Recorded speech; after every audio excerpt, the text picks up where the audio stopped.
Los hacedores de sueños. The Dream Makers, Robert Bloch. Audiocuento editado por Juan Pablo Flores Montaño, para Cuentos Extraños, Weird Tales. Los hacedores de sueños. 1. Me he ganado el derecho de hacer ese trabajo. Es así de simple. No puedo quedarme fuera por culpa de la palabrería. Hollywood es una ciudad enloquecida, llena de locos, y por eso ocurren aquí cosas realmente de locura. Yo puedo darle hilación a ese cuento y escribirlo, pero había un problema. No era un cuento, me había ocurrido. Empecemos por el principio, conmigo al volante de mi coche aquella tarde y dejando Wilshire para dirigirme a un lugar llamado Rest Lawn. Tenía un encargo. La revista Fieldon quería hacer una serie dedicada a los grandes del cine de otro tiempo y yo era su hombre. Su hombre hambriento. Pasé la Miracle Mile y entré en Beverly Hills, dirigiéndome despacio a la autopista. No me iba a resultar difícil hacer aquel trabajo, los grandes del cine de otro tiempo. Eso me gustaba, la verdad. Sabía cómo hacerlo, husmeando un poco en la casa del actor y en la central de castings. No había más que seguir por entre aquellas casas de una planta y los canalones y desagües de Main Street. Allí fue donde vivieron la mayor parte de los grandes del cine de otro tiempo. Hombres y mujeres que nacieron y crecieron con la industria hasta que la industria se los comió. Pickford, Cooper, Gable y otros cuantos no tuvieron por qué lamentarse. Sobrevivieron. Se retiraron a salvo. Valentino, Chaney y Fairbanks tampoco tuvieron que lamentarse en exceso, pues murieron cuando estaban en la cumbre del éxito. Pero, ¿qué fue de aquellos que no tuvieron la suerte de morir cuando estaban en la cumbre del éxito? Gentes como Griffith, Lanten y Barrymore, que tan amargo final tuvieron. ¿Y qué se ha hecho de esos que aún no han muerto, como Sennett, Lloyd, Gish y alguna docena más? A estos también hay que considerar los grandes del cine de otro tiempo. Pensaba en ellos mientras giraba para salir de Wilshire, pasar por Westwood Village y meterme por unas calles estrechas. Sí, lo sabía todo acerca de los grandes del cine de otro tiempo. Lo sabía todo de los premios que recibieron de la academia, de los suntuosos banquetes, de las puertas que se les cerraban en las narices al día siguiente. Lo sabía todo acerca de los humillantes papelitos que les dieron después en películas de poca monta, lo sabía todo acerca de las pomposamente llamadas colaboraciones especiales que hacían en otras películas, cosa que decía claramente hasta qué punto habían perdido su estatus. Podría resultarles doloroso que les entrevistara. Y quizá a mí me resultara igualmente doloroso hacer aquel trabajo, pero un hombre tiene que comer. Y tiene que soñar. Para mí nunca habían sido grandes de otro tiempo solo por los sueños, pues estos se me habían ido 30 años atrás, y sin embargo ellos, sus hacedores, vivían aún en mis recuerdos. Bien, lo cierto es que mientras conducía en dirección a Santa Mónica me vi sumido en el recuerdo de uno de aquellos sueños. O en una gran pesadilla. Fue un miércoles de una cálida noche de otoño en Magwood, Illinois, del año 1925. La noche es un momento magnífico para los clímax, sobre todo si tienes 8 años y vas al lido solo, como un chico mayor. Al día siguiente había clase en el colegio, claro, pero había prometido a mamá no volver tarde y no quería ser malo. Tenías que recorrer 8 bloques para llegar al cine, 8 excitantes bloques a través de la oscuridad del otoño, con el dinero para la entrada en tu mano derecha y una moneda para comprar una piruleta en la mano izquierda. El lido es un palacio. Guardan sus puertas columnas de mármol muy altas, pero no entras directamente. Primero vas a mirar las carteleras, pintadas a todo color las grandes y fotos en blanco y negro las pequeñas. Ahí está esa hermosa mujer con larga melena, ahí está el hombre enmascarado. Y aquí está la mujer en lo más alto de un edificio junto a otro hombre vestido con uniforme militar. Ese hombre tiene mostachos. Tiene que ser el héroe. Pero ahí está de nuevo el hombre enmascarado, espiándoles. No le puedes ver la cara. Está agazapado tras una gran estatua o algo así y los mira seguramente rabioso, lo ves incluso a pesar de su máscara. Seguro que está rabioso, sí, seguro que lo está. Son casi las 7 y va a empezar la película, así que vas a la taquilla y pides una entrada a la bonita chica que la atiende, es una chica, además, muy elegante. Te sonríe, enreda en una máquina y te da el ticket.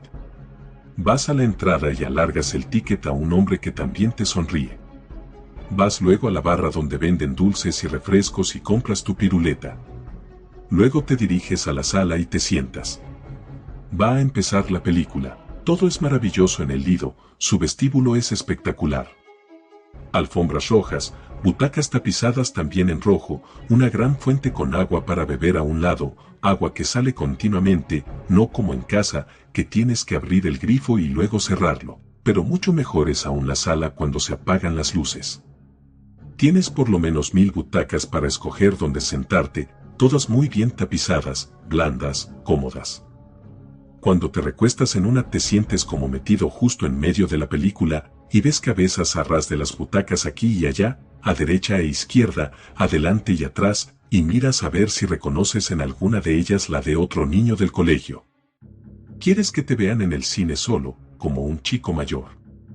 Y después miras hacia arriba, al techo, como si mirases al cielo. El Lido tiene en el techo un cielo tan azul como el que se ve fuera, un cielo lleno de estrellas. Y flanquean las butacas, en los pasillos, filas de estatuas contra la pared. Las estrellas del techo brillan cuando las luces están encendidas. Pero ahora dejas de mirarlas y escuchas. Te acomodas lo mejor que puedes en tu mullida butaca y miras de nuevo al cielo raso repleto de estrellas mientras te invade la música que se escucha en la sala. Música de un órgano maravillosamente tocado del que salen las notas de Valencia, de Blue Skies, de Abelén, y esa canción, que Ligit, que se escucha en The Freshman, la película de Harold Lloyd. Ya se apagan las luces, salvo las pequeñas que hay sobre las puertas indicando la salida y las que flanquean el escenario, cesa la música y se escucha algo parecido a un rumor, bajo y excitante. Corre el telón, como por arte de magia, se apagan las luces leves que hay a los lados del escenario y se ilumina la pantalla. Empieza la película, todo lo invade ya su luz. La pantalla se llena de nombres que parecen escritos, uno bajo el otro, por las manos de chicos bromistas. Suena de nuevo la música del órgano, pero más baja. Pierde interés. Lo que interesa ya es la proyección. Empiezan entonces los dibujos de Félix the Cat, y sale primero un ratoncillo y después un tipo viejo, un granjero calvo y con barba. La parte más divertida viene cuando el gato Félix lo empuja con la horca de apilar el heno y el tipo cae a una charca y sale de allí con un pez en la boca, pero la comedia que dan después es mucho mejor. Ahí está Billy Dooley vestido de marinero. Billy Dooley es uno de los más grandes, mucho mejor que Bobby Vernon y que Alessi Teillon, aunque no tanto como Lloyd Hamilton, Larry Simen o Lupino Lañe. Esta película es realmente divertida y todo el mundo se ríe.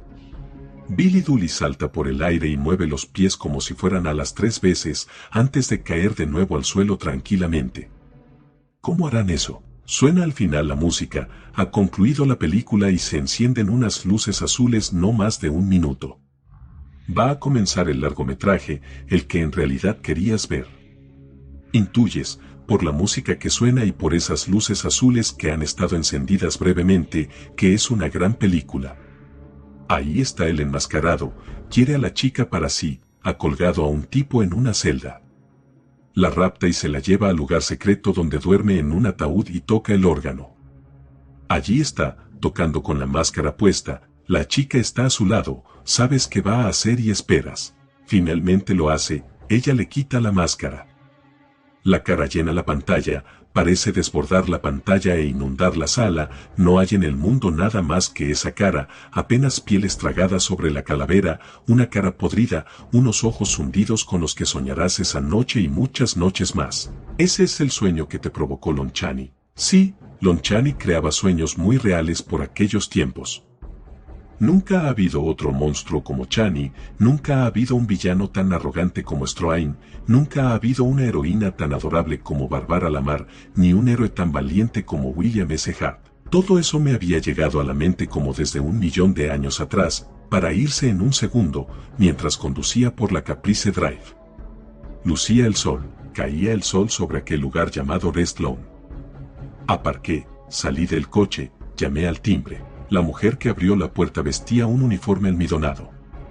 También tenía el pelo y los ojos almidonados. Y cara de sanatorio. Y voz de sanatorio. Disculpe, soy de la revista Film de Mi, vengo a ver a M.R. Franklin. ¿Tiene cita con él? Llamé por teléfono esta mañana. Habitación 216, en la segunda planta. Subí por la escalera. Subí despacio, sin fijarme mucho, pensando en lo que había supuesto que vería, una vez más, mi sueño. Esperaba ver a un hombre con el cabello completamente blanco sentado ante la ventana de su habitación en aquel sanatorio. Mirando a través de la ventana la calle palpitante y mirando de vez en cuando las fotos de unos cuantos muertos que colgaban de las paredes de su habitación, con dedicatorias tales como, para Jeffrey Franklin, el mejor director del mundo. Firmadas por gente como Mickey Nealon, Mabel Normand, Lovell Sherman y John Hilbert. ¿Había que suponerlos muertos de verdad, y a él viejo y enfermo? Seguía siendo para muchos el mejor director de cine del mundo. Tanto para mí como para otros, que nos gastábamos aún el dinero para ver sus películas cuando las ponían en algún cine. Que no había hecho ninguna película desde el 29, porque después se generalizó el cine sonoro. Y que antes de eso había sido un auténtico hacedor de sueños. Veamos. Eso había ocurrido 24, casi 25 años atrás. Costaba imaginarlo aún vivo. Debería ser tan viejo como Dios. Me resultaba triste entrevistarlo, muy triste. Pero un hombre tiene que comer. Llamé levemente a su puerta de la habitación 216. Una voz dijo, adelante. Abrí la puerta y entré. Y empezó un nuevo sueño. 2. En un anuncio publicitario que había visto un cuarto de siglo atrás, Jeffrey Franklin era un hombre alto y con el cabello negro, que fumaba en una muy elegante cachimba. Bien plantado, firme, saludable y fuerte, con su barbilla prepotente e incluso agresiva. Ver ahora a Jeffrey Franklin te provocaba un shock inevitable. Seguía siendo un hombre alto y con el cabello negro, que fumaba en una muy elegante pipa. Bien plantado, firme, saludable y fuerte, con su barbilla prepotente e incluso agresiva. Aguardé a que hablara, mirándole. Pase y siéntese, póngase cómodo, me invitó. No resultaba difícil encontrarse cómodo allí porque la 216 era una auténtica suite. En realidad eran 2 habitaciones en una, dormitorio y salón. Muy espaciosas las dos, sobre todo el salón. La cama no era la típica de los hospitales, y nada allí recordaba la habitación de un hospital, esa incomodidad institucionalizada con sus muebles baratos e incómodos. Por el contrario, me vi en medio de una decoración sobria, masculina, que podríamos llamar elegante más que lujuriosa. No había fotos dedicadas en las paredes. Todo el ambiente de la suite era de este tiempo. Como el propio Jeffrey Franklin. ¿Quiere tomar algo, aquí? Pregunté extrañado, pues no en vano estábamos en un sanatorio. Él sonrió. Soy un huésped de pago, no un paciente. Un poco de alcohol tonifica los nervios. Impide que un hombre envejezca, pues si parece que le haga a usted ese efecto, dije para adularle, pero él sonrió condescendiente. En ese mueble hay whisky y agua, ¿de acuerdo? Muy bien. Y hablando de muebles, ¿qué le ha parecido Frisbee? ¿Quién? Miss Frisbee, el dragón que guarda las puertas de este lugar. ¿No le parece perfecta para el papel que desempeña? Asentí. Me sentía realmente a gusto, incluso antes de que pusiera en mi mano el vaso. Me senté en un sillón orejero y Jeffrey Franklin compuso una figura perfecta, incluso un tanto pagada de sí misma, en el sofá, frente a mí. Era como uno de esos distinguidos caballeros de otro tiempo, pero como mis pensamientos iban aún más atrás, me parecía no solo un caballero distinguido y respetable, sino un héroe digno de Shakespeare. ¿Cómo no iba a componer una figura bastante pagada de sí misma? Recordé de golpe, sin embargo, porque había ido hasta allí, lo que me hizo sentir embarazado una vez más. Él se dio cuenta. Poseía una intuición más que reseñable, sobre todo teniendo en cuenta su edad. Dios mío, ¿cuántos años tendría? Seguro que 70, por lo menos. Todo aquel ambiente, el mismo, por supuesto, me impresionaban sobremanera. No es fácil, ¿verdad? Dijo en voz baja, sonriendo. ¿Qué no es fácil? Convertirse en un buitre. 20, dijo alzando una mano. No quiero decir que haga usted algo indigno, hijo. Sé que se limita a trabajar, tiene que conseguir su historia. pero ya me gustaría que me hubieran dado una moneda de 25 centavos por cada reportero que ha venido hasta aquí con la espada desenvainada para revolver con ella en lo que queda de los últimos 20 años. ¿Lleva aquí tanto tiempo? Dijo que sí con la cabeza. Así es. Casi desde Revolution, su última película, mi última película. El golpe definitivo, lo dijo sin emoción alguna en la voz. Pero, me gusta estar aquí. Pero usted no está enfermo y, si me permite decirlo, no creo que esté acabado, no lo parece. Es más, creo que podría volver tranquilamente al cine, supongo que no le faltarían contratos, y que, me gusta estar aquí, fue aún más lejos. Mucho me temo, dijo, que no podré ofrecerle una historia lacrimógena, como tampoco lo son las de Walter Harland, o Peggy Doure, o Danny King, o tantos otros de mis viejos camaradas. Ninguno de nosotros ha desaparecido, tampoco somos reliquias venerables. Le resultaría en vano obtener de nosotros una sola lágrima. Era mi turno de ir un poco más allá. M.R. Franklin, quiero dejar bien clara una cosa. No pretendo escribir una historia lacrimógena. Voy a escribir acerca de lo que vea, nada más. Créame, nada me alegra tanto como comprobar que está usted aquí simplemente porque le da la gana. No voy a dejar que mis sueños interfieran en este trabajo. ¿Sus sueños? Dijo acrecentando su pose de caballero distinguido, poniendo sus largas manos sobre las rodillas, enderezándose en su asiento, para mi satisfacción, como quien puede parecer cualquier cosa menos un ancianito dispuesto siempre a contar sus aburridas historias. ¿Qué quiere decir usted con eso de sus sueños? ¿Se lo conté, o lo intenté al menos? Mi sueño acerca de Chani en The Phantom of the Opera. El sueño acerca de Keaton en The General. Y seguí bajando el telón con Robin Hood, con Charlie comiéndose el zapato, con Renée Doury dando traspiés ante el camión en The Big Parade.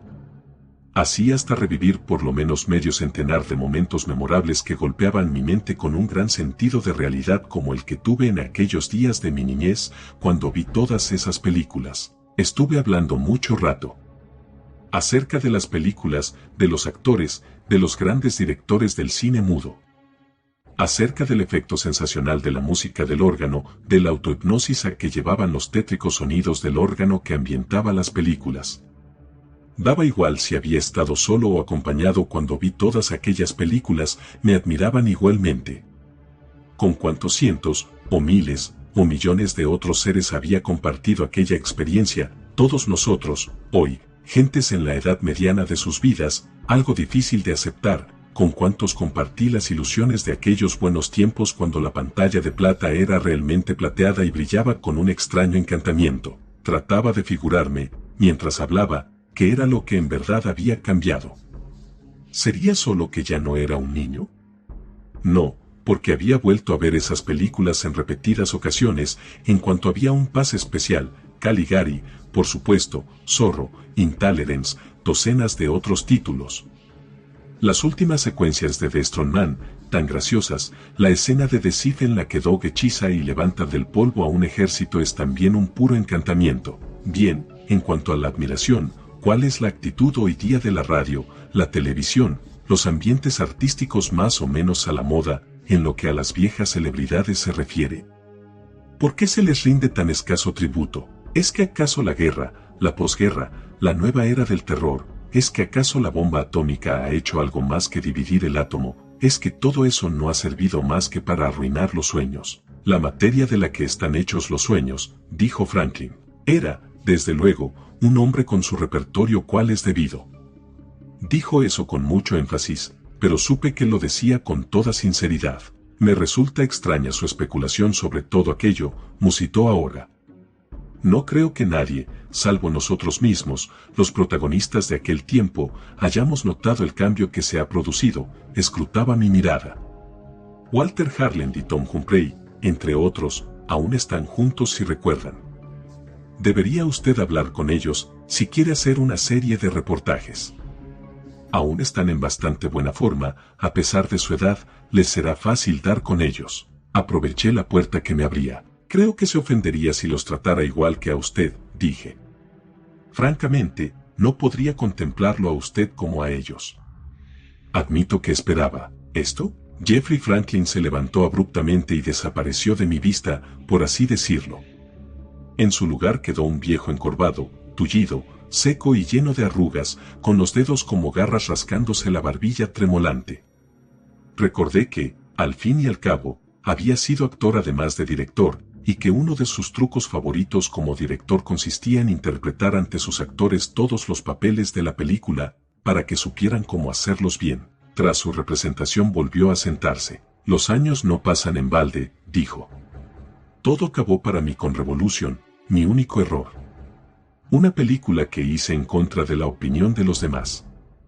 Y no he intentado que las cosas cambiaran desde entonces, como Walter, como Tom, como Peggy y todos los demás. Hubo una conspiración, en cierto modo. Alerté los oídos, levanté la cabeza, lo miré más fijamente aún, olía una historia en todo aquello. ¿Una conspiración?, dije. Sí, he oído algún rumor. Dicen que intentaron que usted abandonara el cine cuando llegó el sonido y los estudios hubieron de reorganizarse. ¿Lo pusieron a usted realmente en una lista negra? Jeffrey Franklin hizo una cosa realmente extraña. Miró al techo y comprendí que oía algo, más que pensaba, antes de responder. Su respuesta, sin embargo, pareció de lo más convencional. Lamento decepcionarle una vez más, dijo. Creo haberle dicho que nadie nos forzó a nada, esa es la verdad. Compruébelo hablando con nosotros. Todos tuvieron ofertas para trabajar, un montón de ofertas.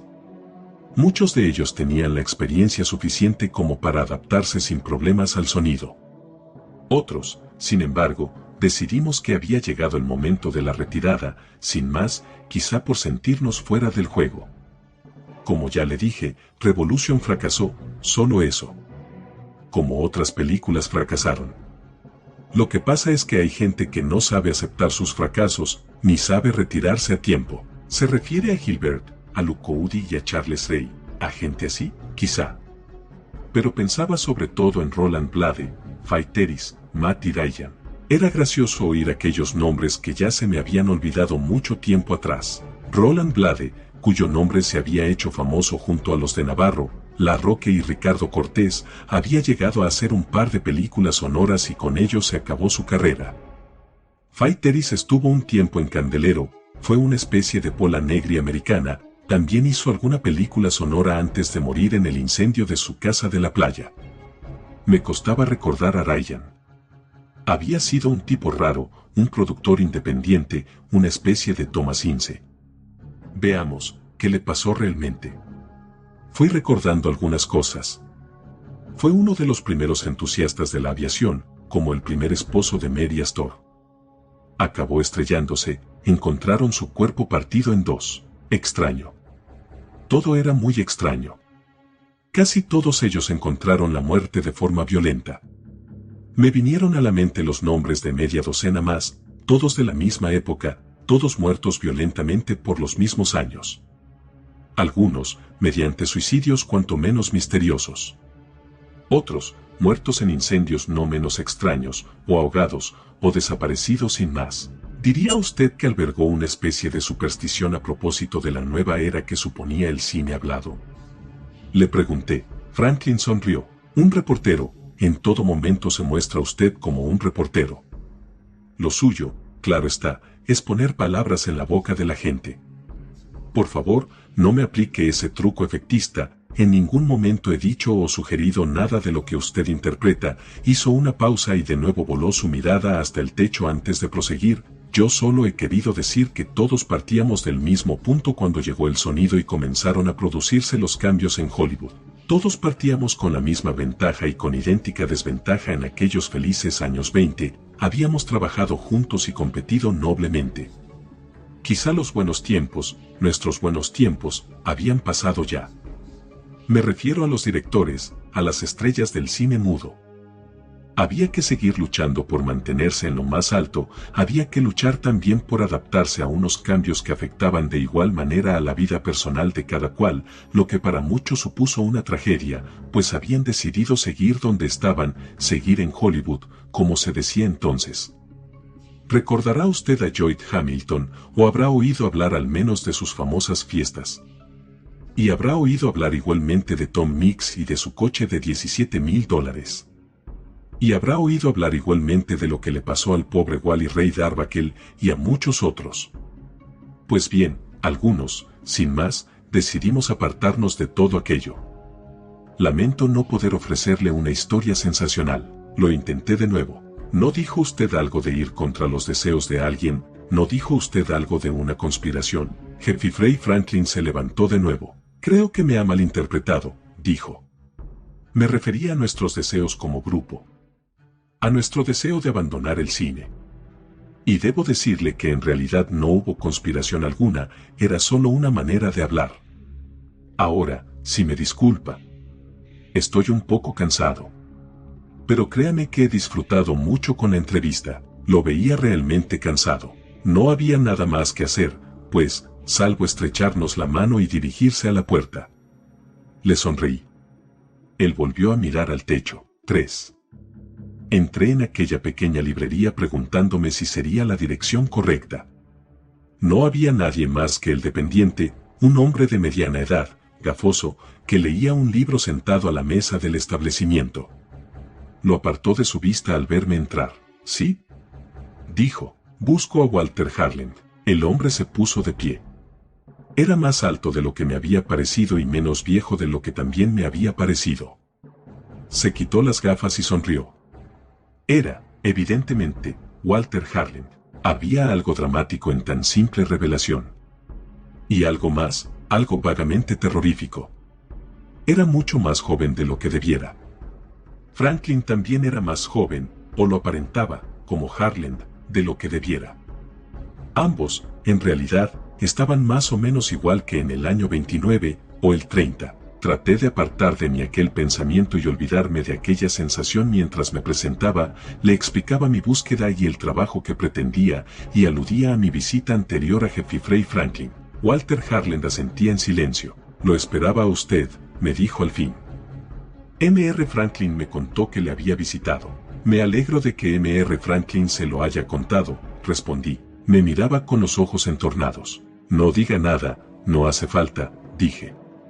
Lo comprendo, aunque ese tipo de cosas no me parezcan de buen gusto, no me gustan los chismorreos, pero, me sonrió de nuevo, invitándome a que tomara asiento. Procedí a desarrollar con él la misma rutina que con Franklin. Le hice, prácticamente, las mismas preguntas. Ante sus respuestas, me pregunté si Franklin no le habría hecho llegar un guión con lo que debía de responder. En efecto, Harland había recibido ofertas de trabajo cuando Franklin decidió disolver su equipo. Pero tampoco él quiso seguir.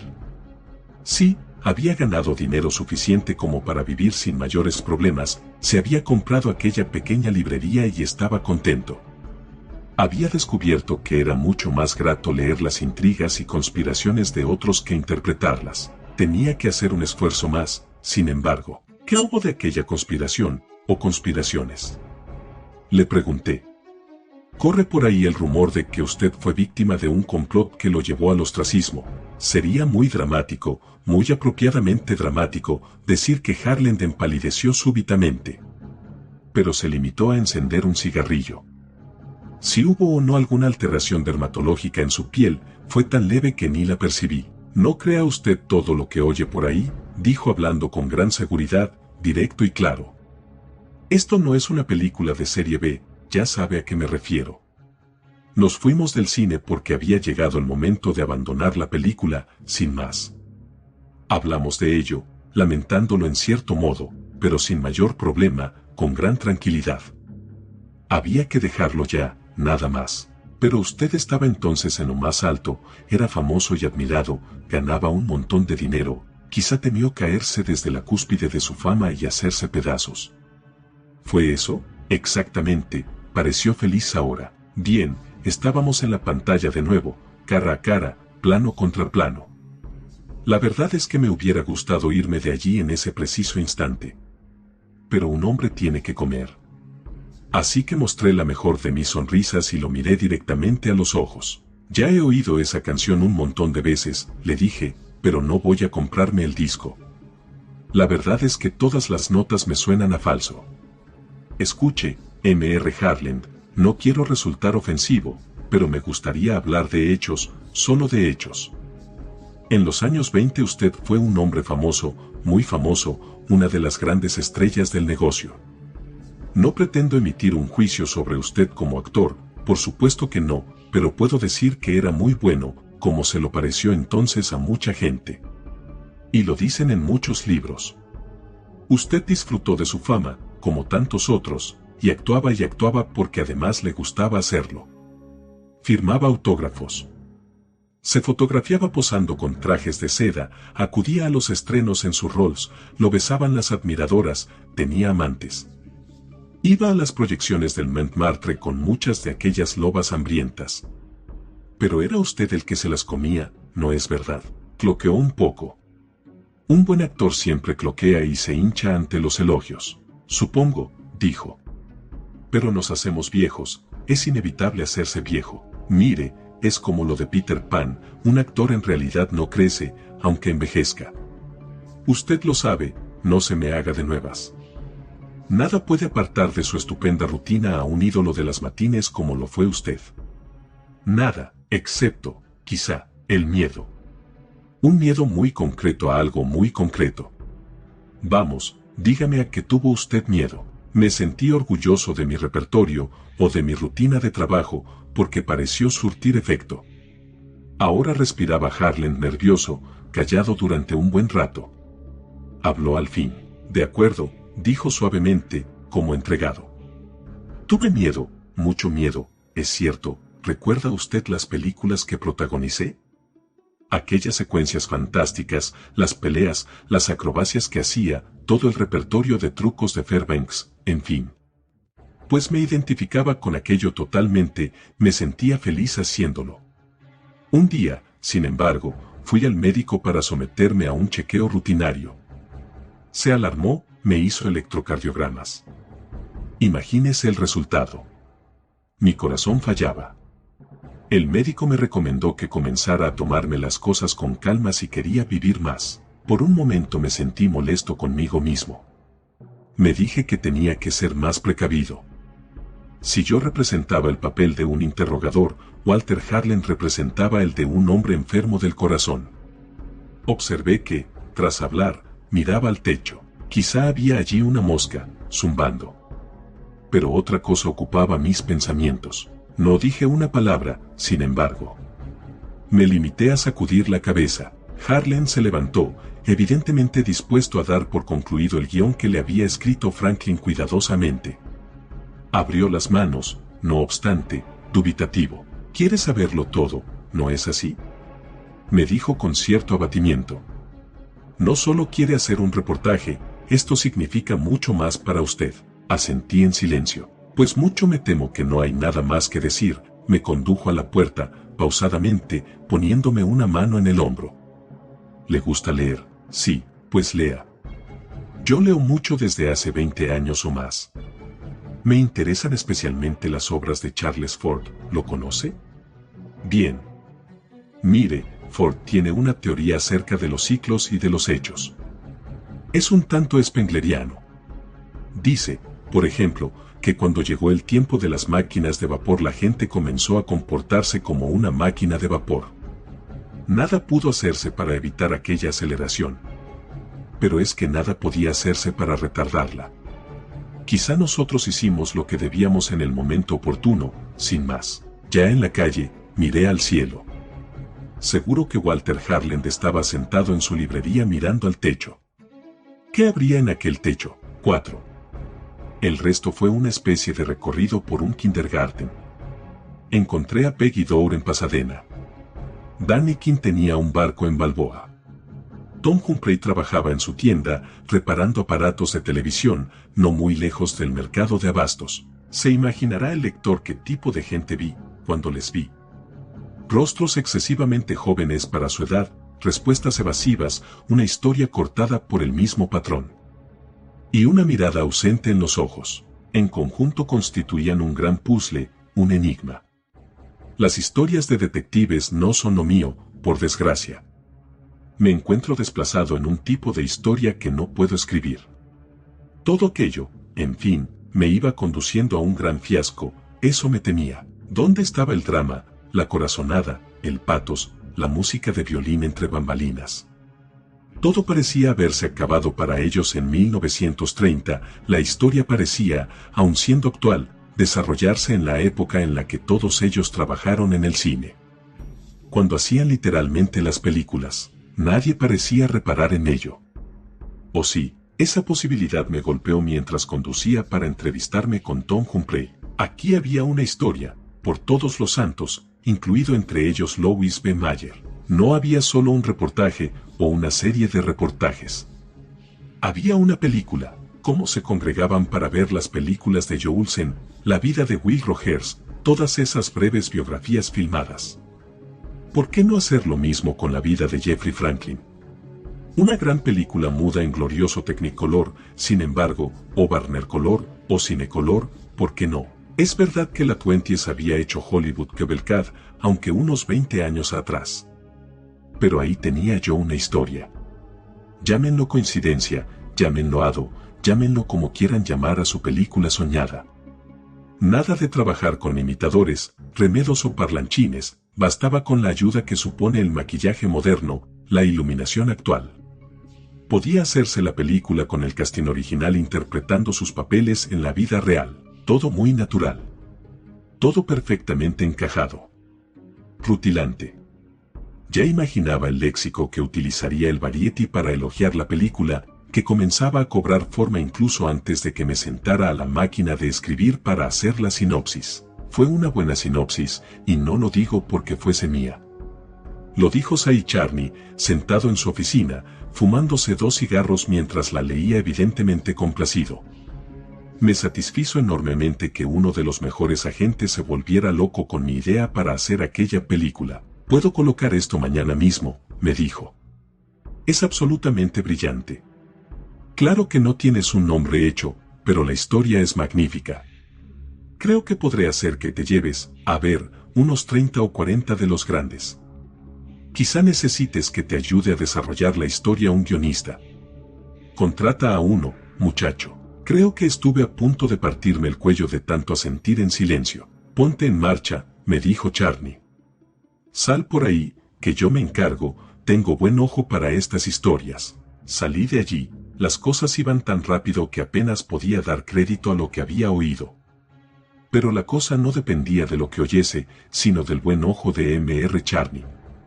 O de su buena mano. ¿Y qué buena mano tenía? Me llamó 26 horas más tarde, exactamente, todo arreglado, me anunció. Freeman está entusiasmado, lo mismo que Jack. Puedo sacarle 50 de los grandes a cualquiera de ellos, diciéndoles que el otro me ha hecho una buena oferta. Tendré el contrato en mi oficina antes de que acabe la semana, ya lo verás, ¿lo tendrás para entonces? ¿Qué debo tener? El reparto, muchacho, y el guión. El viejo Franklin, Harland y todos los demás. Te tomé la palabra con lo de que actuaran, eso que me dijiste de que estaban deseando volver a la factoría. Claro que tendrán que hacer alguna prueba, supongo, llevan mucho tiempo sin trabajar, pero estoy vendiendo la historia precisamente porque la van a protagonizar ellos, ¿vale? Así que ten preparado pronto el reparto y el guión completo. Naturalmente, si necesitas que te acompañe para presionar un poco a los viejos, no creo que sea necesario, le corté. Ya me las arreglaré, diles que no se preocupen de nada, que yo los representaré, dijo Charney. Ellos saben bien qué significa eso en esta ciudad. Sobre todo, díselo al viejo Franklin, no es la historia de su vida tal cual, pero seguro que se ve bien representado ahí. Quizá tengas que trabajar duro con él, ¿eh? Pídele consejo, lo haré, trabajaré con él. Colgué el teléfono y me quedé asombrado por lo que hice. Me senté y me puse a mirar al techo. La verdad es que no encontré allí ninguna respuesta. Quizá no la hubiera para mí, en cualquier caso, yo no era supersticioso. Puede que ahí estuviese la respuesta, en que los actores son supersticiosos. Los actores son supersticiosos, sí. Los actores siempre están en la pomada. Los actores son muy narcisos. Narcisos. Ya lo tenía. Lo primero que hice fue enviar una copia de la sinopsis, bajo el rótulo de personal, a cada uno de los que había entrevistado. Se la hice llegar por correo urgente con una carta. Ahí tenían la sinopsis a desarrollar y una carta en la que decía a cada uno que era la oportunidad idónea para ofrecer al espectador una auténtica recreación del arte de hacer películas en los viejos buenos tiempos. Insistía yo, y esperaba convencerles con ello, en que una parte importante de los beneficios se destinarían a una fundación que velase por los grandes de aquellos viejos buenos tiempos a los que la fortuna había dado la espalda. Y también, en cada una de aquellas cartas, decía a cada uno, aunque de manera muy personalizada, que el recipiente vacío del proyecto esperaba llenarse pronto con la enormidad de su talento. Salí a cerrar el trato con ellos 24 horas después de enviarles aquello. Primero me dirigí a la librería de Walter Harland. Lo primero que noté fue que no llevaba sus gafas. Y que vestía un traje elegante que nada tenía que ver con la vestimenta para atraer o impresionar a un bibliófilo. Un traje perfecto, elegante y bien cortado. ¿Y bien? Dije, le felicito. Es tremendo. No imagino cómo ha podido ocurrírsele esto a través de unas pocas y breves entrevistas. No solo me ofreció una silla, sino que me rogó que tomara asiento. Leer esto, dijo mostrando mi sinopsis, me ha hecho mucho bien, me ha rejuvenecido 20 años. Realmente, parece tener usted 20 años menos, le dije con absoluta sinceridad. Y eso es lo que dirán las nuevas generaciones de espectadores cuando lo vean en la pantalla, suspiró complacido. Danny y Tom me llamaron anoche. ¿Y Lucas, lo recuerdan? Aquel de los grandes cigarros que tiraba las bocas de riego de los bomberos, todo eso. Todos están encantados. Un leve ruido en la librería, un viejo que tremolaba como las hojas del otoño y tenía voz de tenor y whisky. Y balaba. Walt, dijo a Harland, no quiero interrumpirte, pero tengo que hablarte, dame un minuto. Claro, Tini. Harland se levantó para ir hasta el mostrador donde estaba la caja registradora. El hombrecillo le baló al oído. Harland abrió la caja registradora, pulsó un cinventa y puso algo en la mano de aquel hombrecillo. Ahora, disculpa. Claro, Walt, claro. Que Dios te bendiga, y la hoja de otoño se largó. Perdone, me dijo Harland sonriendo. No tiene por qué disculparse. Sí, debo pedirle perdón. ¿Por qué? Es que no puedo hacerla. No podemos. Su película, pero, pagaría por hacer la película, sabe que me muero de ganas. Y lo mismo les pasa a los demás, no crea que me río de usted. Hacer esa película sería vivir de nuevo. No sabe cuánto daría por ver mi nombre ahí, por enseñar a toda esa purrela de actores de mierda que hay ahora cómo se interpreta un papel. Entonces, era como si estuviese en el plato, actuando. Ya le dije que nos retiramos porque decidimos hacerlo, porque llegamos a un acuerdo para hacerlo todos a la vez. Hubo una o dos excepciones, pero lo cierto es que desaparecieron pronto de la escena.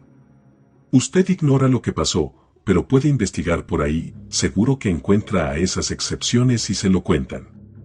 Hubo alguien, a quien seguramente no conocerá, que dio un pequeño trabajo a Franklin, nada, una comedia menor, un papelito de nada como actor. Supuse que no ocurriría nada, pero no fue así. Los demás no quisimos correr riesgos. ¿Pero de qué riesgos me habla? Pregunté. Esto puede ser un éxito redondo. Usted no perderá nada, ninguno de ustedes tiene nada que perder y mucho que ganar. Agitó la cabeza. ¿Recuerda lo que le dije de los hombres y las máquinas de vapor? Bueno, pues nosotros somos gente que va y viene, y debemos mantenernos en el lugar que nos corresponde ahora. Sonrió porque interpretaba el papel de un payaso.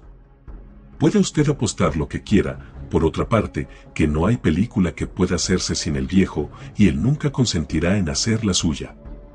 Nunca. Me largué de la librería a prisa. Tenía una razón para ello. Buscaba a la hoja del otoño. Ya sabía quién era, Tini Collins.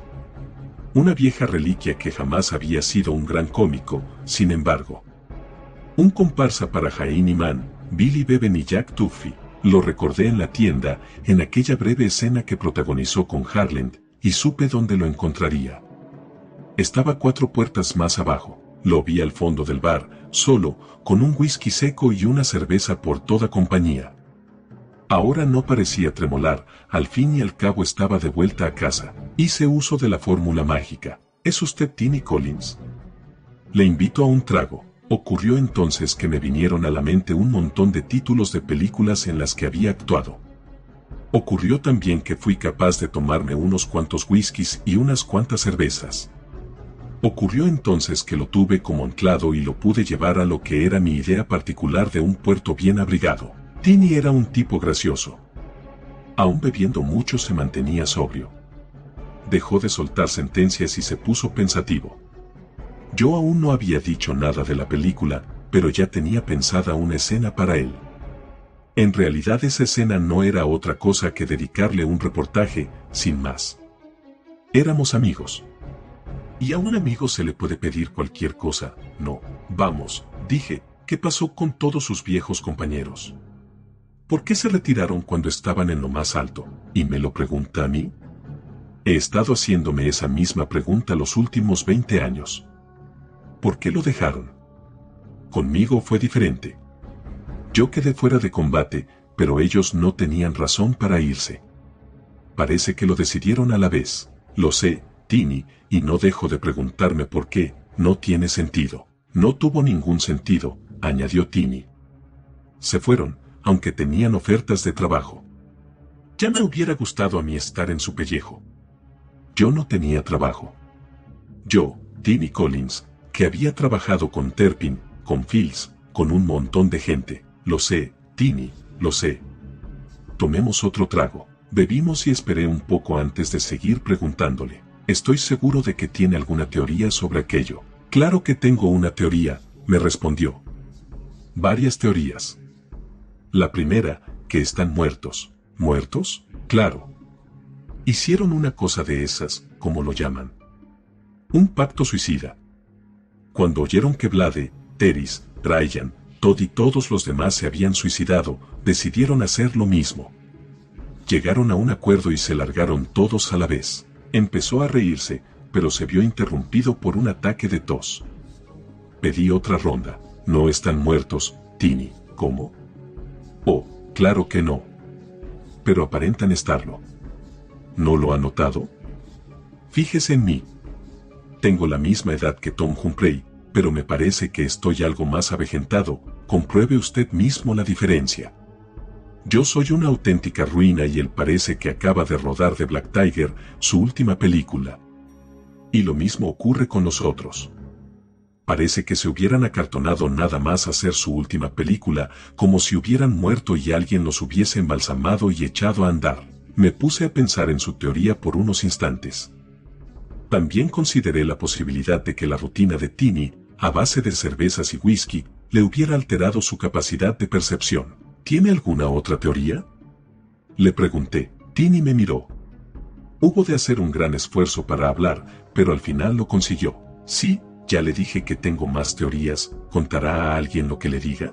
Soy hombre de palabra. Bien. Bueno, reconozco que esto puede parecer aterrador.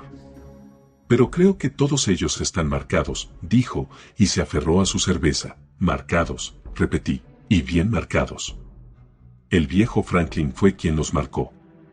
Él se sació en ellos con el viejo Sumo, ya sabe. He oído historias y no soy quien para confirmarlas o negarlas. Confirmarlas o negarlas, le había gustado la frase. ¿Qué historias? Acerca del viejo. Después de hacer Revolution se fue con su trole. Y empezaron a decir cosas por ahí. Todo el mundo hablando. Al parecer lo marcaron a él y luego, como si fuera Dios, él marcó a los demás. Lo que decía, lo que dice, es lo que hacen todos. Él dijo que se iban, y se fueron. Usted mismo ha visto cómo son de raros. Para mí que el viejo se metió en una de esas sectas extrañas, ¿sabe a qué me refiero? Le dije que había oído hablar de un montón de sectas extrañas. Pues imagine que él se metió en una de esas sectas y que los demás le siguieron, y que el gran gurú o lo que fuese les dijo que no estaba escrito que siguieran haciendo películas, así que se fueron. A mí me parece que eso no está escrito en las estrellas. Algo hizo clic en mi cerebro. Estrellas. El techo. Gracias, Tini, dije, y me levanté. ¿A dónde va? Tengo una cita. Pero si ahora me tocaba a mí pagar la ronda. Otro día. Gracias.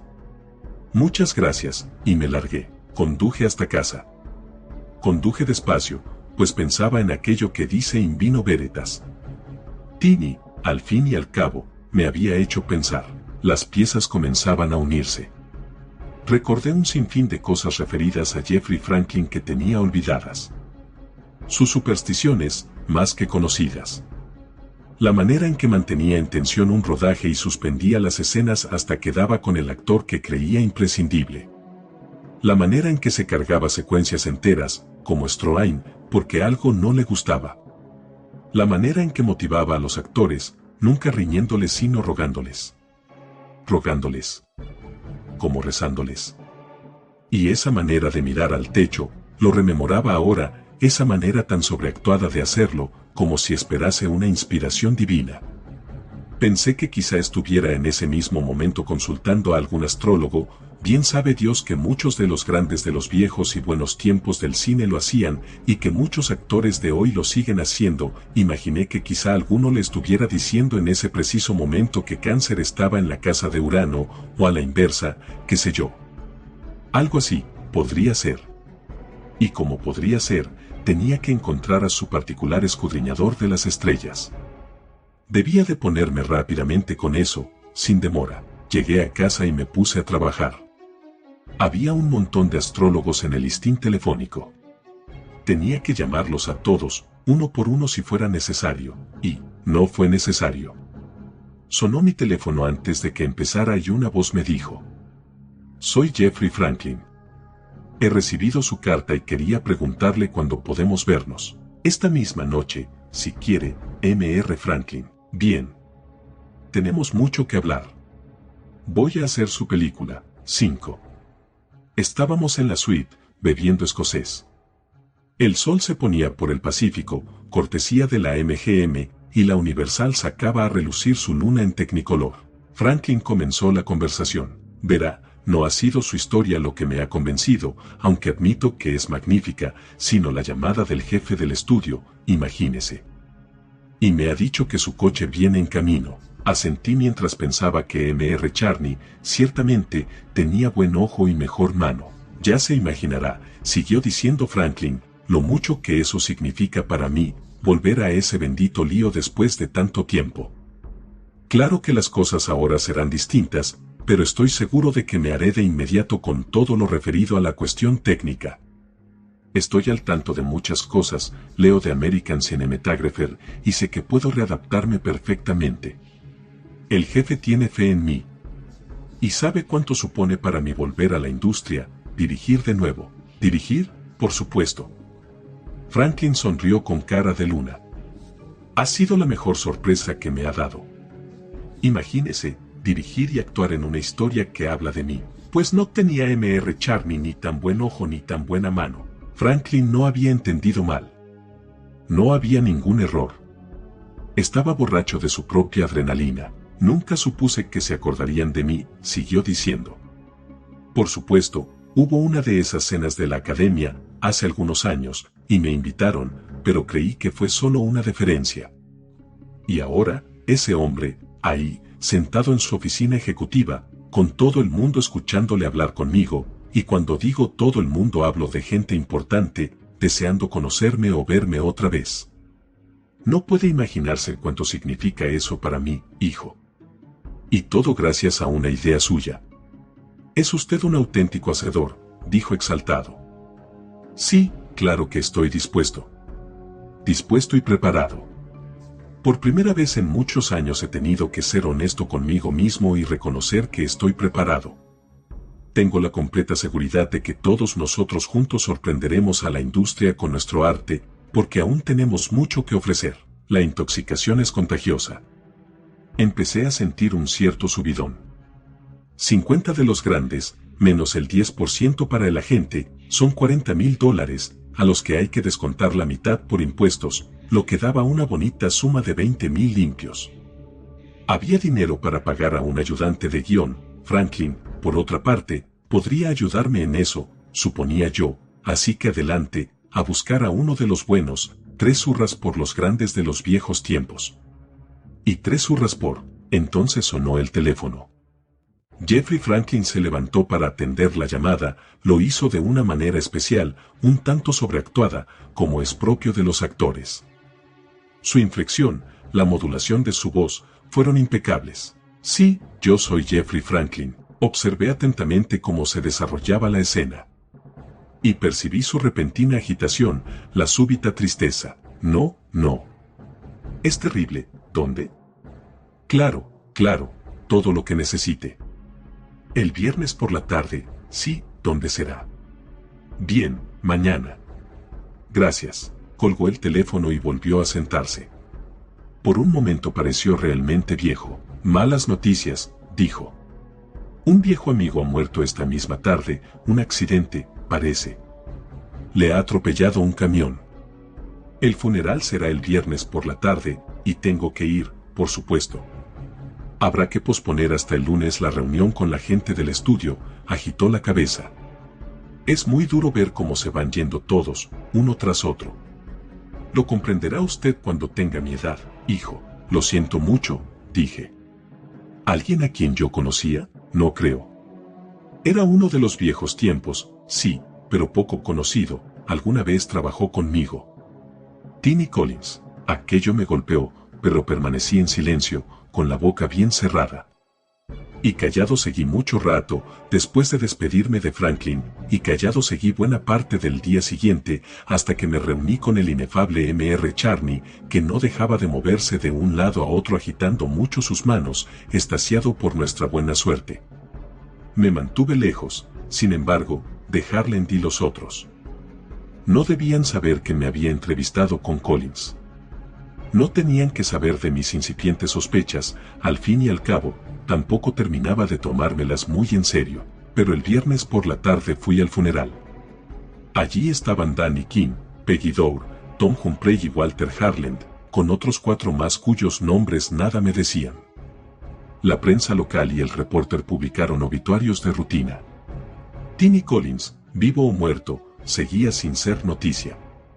Como no había sido uno de los grandes de los viejos tiempos, los estudios no mandaron flores. Tomé asiento junto a Jeffrey Franklin para seguir el oficio religioso, igualmente rutinario. Fue una performance pobre. 2 de aquellas 4 personas cuyos nombres nada me decían eran unas damas gordas y viejas, que lloraban como suelen hacerlo las damas viejas y gordas, alto y con poca convicción.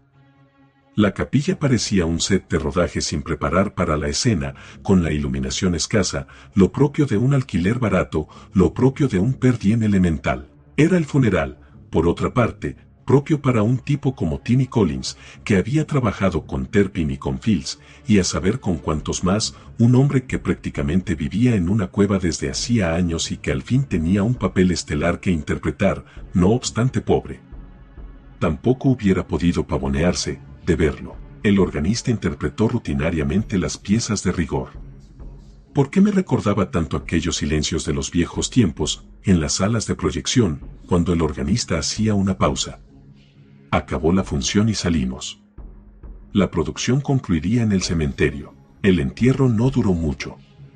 Amenazaba el cielo con tormenta, todo encapotado como si la Cámara de Comercio le hubiera puesto un toldo. El reverendo leyó las líneas que tenía su papel, hizo los gestos que tenía que hacer y se procedió a dar tierra al cuerpo. Todo fue muy rápido. Ni siquiera esperaron a que sellaran la sepultura, cada uno volvía sobre sus pasos a través del sendero entre las tumbas, al final del cual se rompió el pequeño grupo, para dirigirse sus componentes en busca de sus respectivos automóviles, aprisa y mirando de soslayo las nubes cargadas de lluvia que llegaban por el oeste. Yo seguí junto a Jeffrey Franklin todo el rato, silenciosos y pensativos los dos. Él caminaba con paso firme por el sendero, mientras encendía su pipa. Me di cuenta enseguida de que no quería hablar con los otros, con los que también iban en busca de sus coches. Dimos, pues, un pequeño rodeo, adentrándonos por otra zona del camposanto. Allí había más árboles y un montón de monumentos funerarios. El atajo por el sendero nos había llevado a algo así como la zona residencial del cementerio, una miniatura de Beverly Hills. Franklin comenzó a trepar por una loma en cuyo alto había un imponente monumento de piedra que representaba al heroico de Artagnan sobre un pedestal de mármol. Eché un par de vistazos a la figura y reconocí a quien representaba, incluso antes de leer su nombre. Roland Blade. Exclamé. Sí, dijo Jeffrey Franklin sentándose en el pedestal del monumento. Llenó de nuevo su pipa mientras me sentaba a su lado. Soplaba el viento agitando las ramas de los árboles, no me hacía ninguna gracia como sonaba. Era el momento de hacer uso de un poco de psicología de toda la vida. Necesitaba de una buena mano y de un buen ojo para agarrar a Franklin por el cuello y agitarlo. No sabía muy bien cómo hacerlo, ni qué decir, así que solté lo primero que se me vino a la cabeza. La verdad es que el funeral no ha sido precisamente una superproducción. Pareció removerse. ¿Y por qué habría de serlo? Timmy no era lo suficientemente importante para llenar la pantalla. La escena fue una especie de descarte. Aquello no dejó de sonarme extraño, aunque, al fin y al cabo, Franklin, igual que yo, comparaba el funeral y el entierro con una película. Recordé su comentario a propósito de la enfermera de Restlone y su alusión al casting, a su idoneidad para el papel que representaba. Peculiar. Mire, dijo Franklin, será mejor que le diga algo. Sí, pero larguémonos de aquí, no quiero mojarme. Bueno, depende del guión. ¿El guión? Franklin vació de nuevo su pipa. De eso es de lo que quiero hablarle. No me resulta fácil, pero ya que vamos adelante con la película, y ya que es usted parte importante de este asunto, le guste o no, debo hablarle. Al fin y al cabo, ahí tiene usted una oportunidad única, yo no. Traté de mantenerme en mi lugar. Ahí viene, muchacho, aquí tienes a tu astrólogo, o lo que sea, será mejor que escuches y que no se te escape una risa. Omar Khayyam, dijo Franklin, sabía bien lo que se decía cuando escribió acerca del ajedrez. En su tiempo, el ajedrez era un juego comparable al tiempo. Shakespeare, sin embargo, acabó con esa concepción cuando dijo que el mundo era un escenario. Quizá el mundo fuera un escenario cuando él vivió, pero para nosotros el mundo es algo más aún, es una producción cinematográfica. Vivimos la era de las máquinas. La era del cine. Por eso todo es un guión, un casting, una producción, una dirección. Hizo una pausa, lo justo para que me diera tiempo a decir. Y bien, y bien. Ellos. Uno o muchos. Convoque usted a las fuerzas que guste, demonios, dioses, hadas, inteligencias cósmicas. Todo lo que puedo decirle a este respecto es que existen, que siempre han existido y que siempre existirán. Por eso se arrogan la facultad de elegir a ciertos mortales para interpretar roles en los pequeños dramas que pergeñan. Me olvidé de los buenos propósitos que me había hecho. Quiere decir, le espeté, que el mundo gira como lo hace un rollo de película, gracias a que unas fuerzas ocultas y sobrehumanas dirigen cada una de las acciones de los hombres. Negó con la cabeza. No a todos, solo a unos pocos, dijo, a los más selectos. A los superiores, a quienes son capaces de establecer contacto con ellos, un contacto que se hace, digámoslo así, por las necesidades de producción y rodaje. Tanto Omar, en su tiempo, como Shakespeare en el suyo, lo supieron bien, fueron hombres superiores. La mayor parte de la gente, sin más, se limita a hacer un papel secundario, hace su papel mecánicamente, incluso sus crímenes, incluso sus affaires amorosos, incluso sus muertes, resultan poco dramáticos, poco convincentes. Las líneas que se les han concedido en la película son pocas y pedestres, carecen de inspiración. Son gentes que nunca crean. ¿Lo comprende ahora? Si es usted creativo, si tiene criterio, estará en clara afinidad con ellos, con esas fuerzas sobrehumanas. Tendrán en cuenta quién eres, te darán un gran papel en su guión. Usted me ha llamado, como muchos otros, hacedor de sueños. Y lo soy, lo somos algunos. Lo fuimos, por supuesto, en los buenos viejos tiempos, porque formábamos parte de ese reparto de elegidos. Rugía cada vez más fuerte el viento que llegaba del océano, pero cada vez me preocupaba menos. Tenía otras cosas en las que pensar, y de las que preocuparme. Franklin se enardecía por momentos y, me encantaría que lo entendiera usted, me dijo, porque es fundamental, créame, es algo de capital importancia. Una vez acepta usted los hechos como son, aprende cómo adaptarse a ellos. Uno jamás debe cometer el error de ir en contra de los deseos del productor, o del director, o de quien ha escrito la película. Uno es un actor, le guste o no lo que tenga que interpretar, no puede ir contra el guión. Si lo haces, el director te agarrará por las solapas y descartará tus escenas. Eso fue lo que le ocurrió a Blade, y a tantos otros. Es difícil razonar con un iluminado, pero lo intenté. Escuche, Mr. Franklin, dije, me sorprende usted, no parece usted mismo, me recuerda a Tiny Collins la otra tarde, cuando se me escapó. Así de simple. ¿Qué se suponía que había pasado entonces? ¿Estaría eso en el guión? ¿Conocía usted a Tiny Collins? Bueno, hablé un poco con él, le conté nuestra conversación. Franklin me escuchó atentamente, sacudiendo la cabeza de vez en cuando. Al cabo de un rato miró al cielo, a las nubes amenazantes, miraba al apuntador para saber qué tenía que decir. Entonces, quizá el accidente de Tiny no lo fuera, dijo. Una vez más, ha quedado fuera del reparto. Por favor, Mr. Franklin, preferiría que hablase más claro. Esa idea suya de que la gente más selecta e importante del mundo en realidad forma parte de una especie de reparto para una película cósmica no tiene sentido, la verdad. ¿Y qué tiene sentido? Me respondió como un tiro. Las guerras, las bombas atómicas, las plagas, el hambre. ¿Eso tiene sentido? ¿No serán todo eso películas, la obra de hacedores de sueños? Puede que hagan las guerras para cubrir el papel de los generales y los hombres de Estado. De ahí sacarán tajada igualmente los que se reservan el papel de ejecutivos de producción. Si conoce a militares de alta graduación y a líderes políticos y a grandes empresarios, podrá preguntarles. Ellos ratificarán lo que digo. Siempre se salen con la suya cuando proponen un rodaje, cuando escriben un guión, cuando montan su espectáculo. Sonó un trueno, aún distante. Omar lo supo bien, siguió Franklin. Escribió justo lo que tenía que escribir. Hay una energía creativa cuya raíz se nos escapa y acaso jamás podríamos comprender. Omar, un buen día, dejó de escribir, se retiró, se adentró voluntariamente en la oscuridad. Su tiempo había pasado. Y lo mismo hizo Shakespeare, un buen día dejó de escribir. Piense en ello. Piense en los nombres, en los grandes nombres que brillaron durante un tiempo y luego se borraron de la pantalla para siempre. Y se borraron cuando estaban en lo más alto de su fama y poder. Intenté hacer uso de la lógica. Bueno, piense en otros grandes nombres cuyo brillo no se ha apagado, dije. Son miles los que no han renunciado a seguir. Es que muchos eran idóneos para ser dirigidos, respondió Franklin. Napoleón lo sabía, seguramente, pero su guión concluye en Santa Elena, aunque pueda decirse que fue más grande y más famoso que su productor.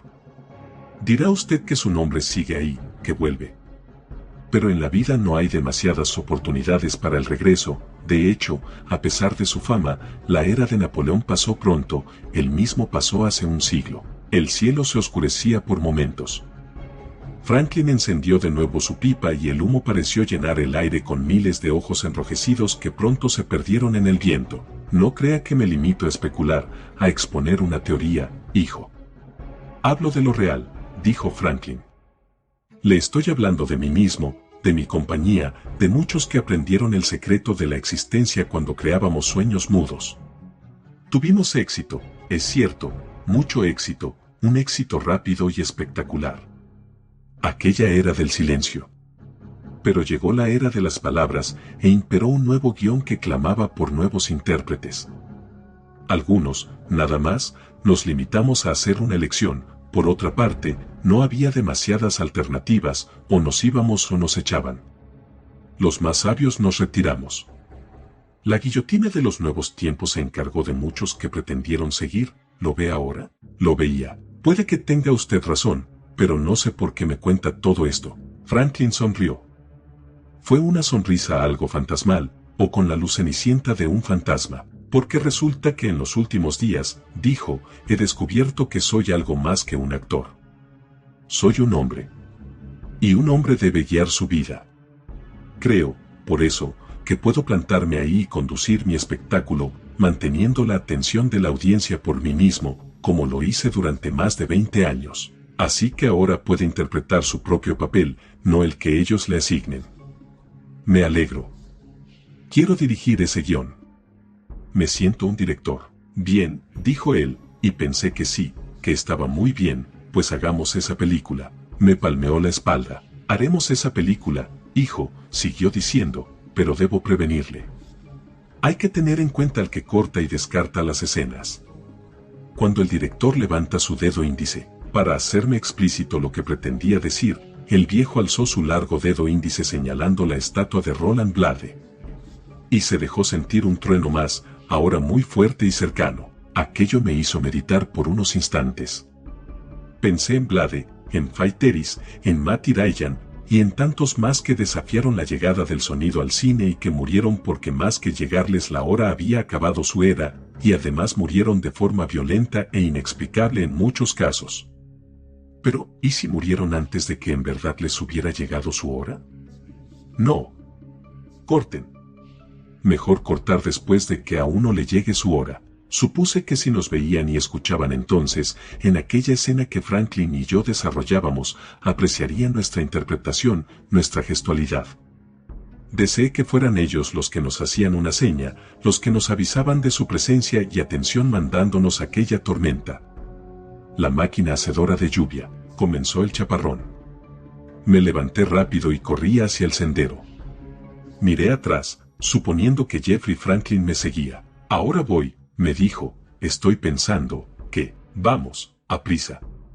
Usted me ha prometido que hará la película. Jeffrey Franklin se puso en pie, pero para quedarse quieto, con los pies firmes en la tierra y la barbilla agresivamente levantada. Le he dado a usted mi palabra, dijo, le he prometido que haré la película, y me lo he prometido a mí mismo, y también se lo he prometido a ellos.